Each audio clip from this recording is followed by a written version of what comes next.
right guys ආද ඉඳන් අපි ඉස්සරහට ඉගෙන ගමු Java web application development කරන්න කොහොමද කියලා. ඒ වගේම AWS server එකකට මේ අපි හදන application එකක් host කරන්න කොහොමද කියලා. හරි. එතකොට ওই දෙකම අපිට ඉගෙන ගන්න පුළුවන්. දැන් මේ අපේ Spring Boot application එකක් හදද්දී Java application එකක් හදද්දී mainly අපිට තියෙන්න ඕනේ Java development කරන්න Java අපේ computer එක ඇතුලේ. හරි. අපි කොහොමද අපි Java දාගන්නේ? හරි. ඉස්සරලාම දැනට අපේ මොන හරි Java version එකක් තියෙනවද කියලා බලන්න ඕනේ. බලන්න මෙහෙමයි. ඩෙස්ක්ටොප් එකේ normal right click කරොත් ඔයාලට භාවිතා කරගන්න පුළුවන් වගේ තියෙන terminal එකක්. එහෙම නැත්නම් Windows එකට ගිහින් CMD එක ගත්තත් ප්‍රශ්නයක් නැහැ. හරිද? අපි search කරගන්නවා Java C කියලා. හරිද? බලමු අපේ Java compiler ඉන්නවද කියලා. නැහැ. ඒ කියලා කියන්නේ ඔන්න මෙතන තියෙනවා මේ Java is not recognized. ඒ කියලා කියන්නේ Java නෑ. right. එහෙනම් කොහොමද Java දාන්නේ? ඉස්සරලාම අපි එන්න ඕනේ Oracle ලගේ official site එකට. මේක oracle.com. හරිද? oracle.com එකට ආවහම අපිට තියෙනවා මෙතන පොඩි search option එකක්. මේ search option එකෙන් search කරගන්න Java downloads කියලා. Java download. හරිද? මේ Java download set එකේ මෙතන තියෙනවා මේ Java downloads Oracle කියලා. එන්න මෙතෙන්ට. දැන් මේ ඔයා එනවා එතකොට Java download කියන page එකට. මේ URL එකත් ඕනනම් බලා ගන්න. oracle.com technologies downloads කියලා තමයි තියෙන්නේ. හරි. මෙතනදී ඔන්න ටිකක් ඇනෙන තැනක් එනවා. මොකද්ද? මෙතන දැන් ඔන්න version ගොඩක් තියෙනවා. මොනවද? 24 තියෙනවා, 21 තියෙනවා. ඊට පස්සේ පල්ලෙහාට යද්දී තව version ටිකක් ඇති. මේ 17 තියෙනවා, ඔන්න 11 තියෙනවා, 8 තියෙනවා ඔය විදිහට. දැන් අපි කොහොමද version එකක් තෝරගන්නේ? ගැලපෙන එකක් අපිට. මෙන්න මෙහෙම තෝරගන්න. අපි official documentation එක බැලුවොත් මේගොල්ලෝ කොච්චර කාලයක් support කරනවද කියලා. කියන්නේ අපිට වැඩිපුර කාලයක් support කරන version එකක් එක්ක අපි හිටියොත් හොඳයි. ඒ කියන්නේ LTS version එකක් එක්ක. හරි. අපි search කරලා බලමු මොනවද තියෙන LTS version කියලා. හරි. එතකොට බලා ගන්න පුළුවන් දැන් මේ Java 8 කියන එක ගත්තොත් එහෙම LTS version එකක්. ඒක කොච්චර කාලයකට support කරනවද උපරිම? 2030 වෙනකම්. ඊට පස්සේ ගත්තොත් මේ 910 ඒවා එච්චර කාලෙ support කරන්නේ නැහැ. දැක්කද? එතකොට මේ 11 කියන්නේ LTS version එකක්. ඊට පස්සේ 17 කියන්නේ LTS version එකක්. 21 කියන්නේ LTS version එකක්. දැන් අපි වෙබ්සයිට් හදන්න යන්නේ Spring Boot නේ. හරි. එතකොට Spring Boot එකේ අපි බලමු පොඩ්ඩක් Spring Initialize එකේ මොකද්ද support කරන version එක කියලා. මෙතන එතකොට අපිට බලා ගන්න පුළුවන් Java 24 support කරනවා, Java 21 support කරනවා, ඒ වගේම Java 17 support කරනවා. එතකොට මේ තුන තමයි අපිට support කරන්නේ Spring app එකක් හදාගන්න. right. ඒක නිසා අපි මොකක්ද කරන්නේ?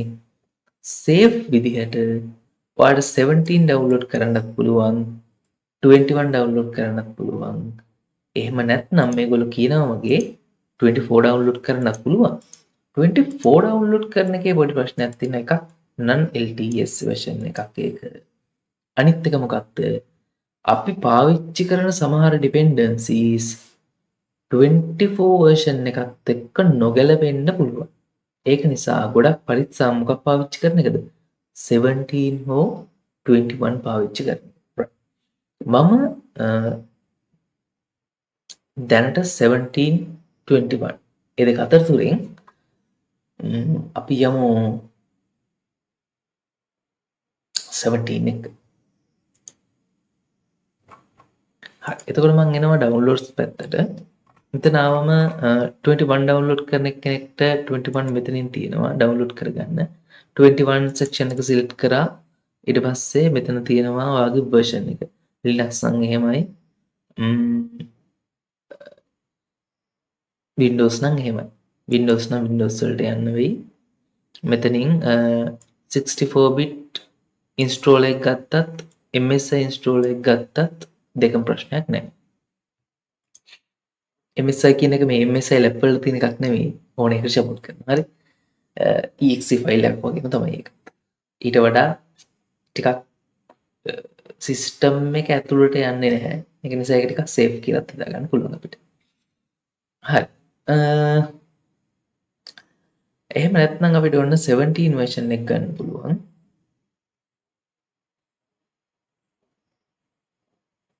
17 version download කරන කෙනෙක්ටත් Linux නම් එහෙමයි, Mac නම් එහෙමයි, Windows නම් එහෙමයි. change කරගන්න. change කරගෙන installer එකක් download කරගන්න. මේ installer දෙකෙන් එකක් download කරගන්න. MSI ගත්තත් කොක් ගත්තත් ප්‍රශ්නයක් නැහැ. right. එතකොට මට මෙතනින් accept කරන්න තියෙනවා. accept කරලා අපි මේ MSI file එක download කරමු. හරි එතකොට අපිට නිකන් Oracle මේක download කරන්න දෙන්නේ නැහැ. ඒක නිසා ඒගොල්ලෝ කියනවා මේකේ user account එකක් හදාගන්න කියලා. ඉතින් පොඩි වැඩක් තියෙන මේ user account එක හදාගන්න create account button එක click කරන්න. පොඩි details ටිකක් තියෙනවා fill කරන්න. මේ ඔක්කොම තරු දාලා තියෙන දේවල් ටික අපිට fill කරන්න සිද්ධ වෙනවා.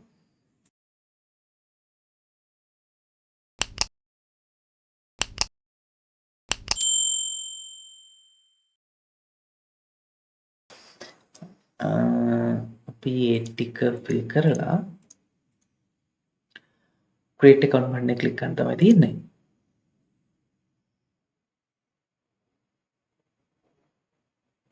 ඊට පස්සේ ඔයාලගේ mail එක බලන්න. mail එකේ Oracle ට අදාළ mail එකක් එයි. ඒක verify කරන්න.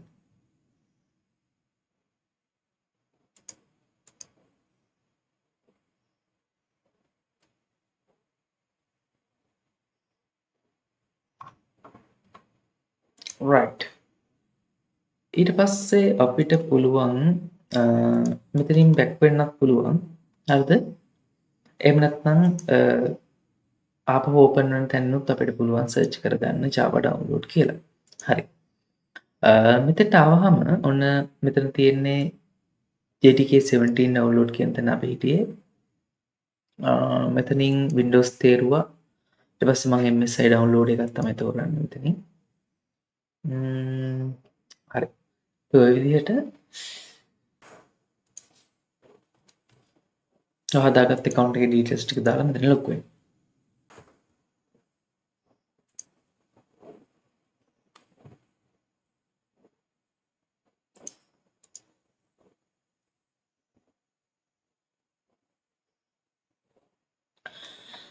හරි. ඔය විදිහට අපිට පුළුවන් මේක download කරගන්න.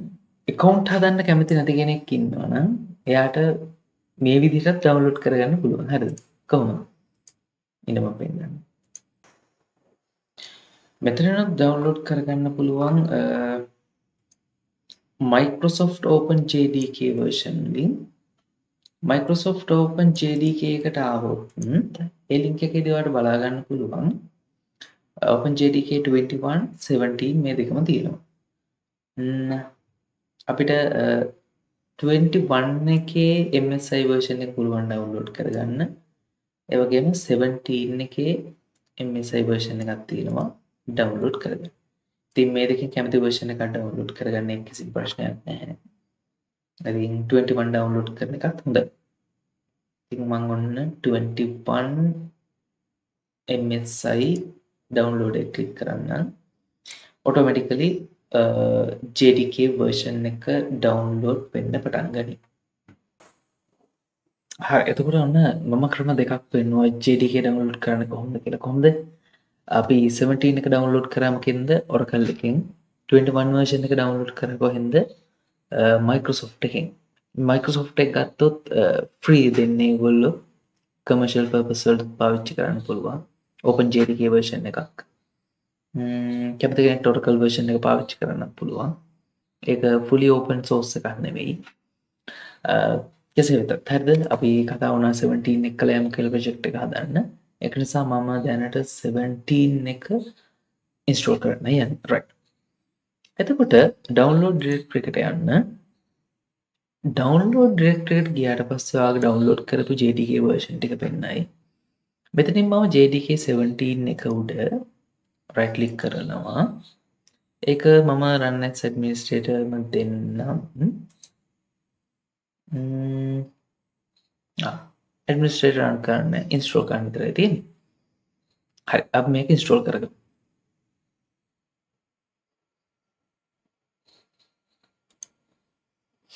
ඩිෆෝල්ට් මම පාත් එක මේ විදිහටම තියන්නම්. මම වෙනස් කරන්න යන්නේ නැහැ. කැමති කෙනෙක් වෙනස් කරගන්න පුළුවන්. හරි next step එකට ගියොත් ඔයාලට මෙයාලගේ documentation එක පෙන්නනවා. එතෙන්ට යන්නත් අවශ්‍යතාවයක් නැහැ. මෙතනින් close කරගන්න. දැන් අර අපි කලින් type කරා වගේ දැන් බලමු අපේ JDK එක add වෙලා තියෙන්නේ කියලා. හරි. right click කරා. ඔයාගේ පරණ terminal එක on වෙලා තියෙනවා නම් ඒ terminal එකම පාවිච්චි කරන්න එපා. එක්කෝ ඒක reset කරලා ගන්න. දැන් මේ අලුතෙන් terminal එකක් open කරගන්න. ඒ කරලා දැන් බලන්න type කරලා මොකද්ද Java C කියලා.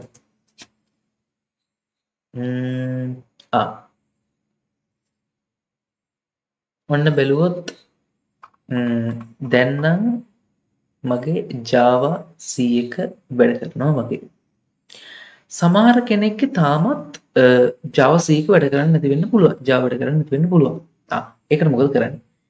එහෙම වුණොත් එයාගේ environment variable වල ප්‍රශ්නයක් තියෙන්න පුළුවන්. සමහරට ඒ නිසා වෙන්න පුළුවන් වැඩ කරන්නේ නැත්තේ. හරි. අපි බලමු කොහොමද environment variables ටික change කරන්න කියලා. right. හරි. මෙතනදී අපිට කරන්න තියෙන පළවෙනි වැඩේ තමයි environment variable වලට add කරනවා නම් අපි ඉස්සරලාම යන්න ඕනේ අපේ Java install කරපු තැනට. C එකනේ අපි දැම්මේ. C එකේ program files වල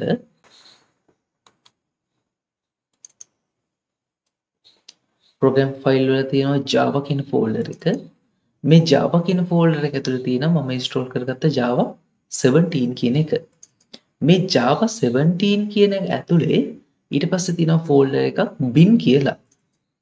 මේ bin කියන folder එක ඇතුලේ තියෙන කෙනෙක් තමයි ඔය Java C කියලා කියන්නේ. හරිද? මේ තියෙන Java C. මෙන්න මෙයාට තමයි අපි ඔය කතා කරේ. හරි. දැන් path එක මොකද්ද? path එක ගන්න පුළුවන් අපිට මෙන්න මේ තියෙන මෙතන URL එකක් වගේ එකක්. මෙන්න මේ path එක copy කරගන්න. copy. මෙයා copy කරගෙන අපි ඊට පස්සේ search කරගන්න ඕනේ environment variable. මෙතන env කියලා type කරාම edit environment variables කියලා තියෙනවා. එන්න මෙතෙන්ට. ඊට පස්සේ මෙන්න මෙතන යට තියෙනවා environment variables කියලා. හරි. මේ advanced එක යටතේ environment variables තියෙනවා. මේ click කරාම මේකේ තියෙනවා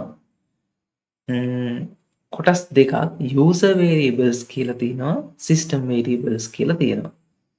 මේ path එකක් system variable change කරන්නත් පුළුවන්. එහෙම නැත්නම් user variables change කරන්නත් පුළුවන්. path කියන එකට තමයි set කරන්න තියෙන්නේ. මේ path කියන එකේ edit වලට ගියාම මෙතනින් අපිට add කරන්නත් පුළුවන් Java. එහෙම නැත්නම් system එකටම ගිහින් මේ path කියන එකේදීත් අපිට edit කරන්න පුළුවන් Java එක. හරි. එතකොට මම දැන් system variables වලට add කරනම් මෙයාව මේ system variables වල path එක edit කරාම අපිට පුළුවන් මෙතනින් new ගිහිල්ලා අලුත් variables ටිකක් add කරන්න. එතකොට මෙතනින් අපිට කරන්න තියෙන්නේ අර අපි copy කරගත්ත path එක paste කරන්න.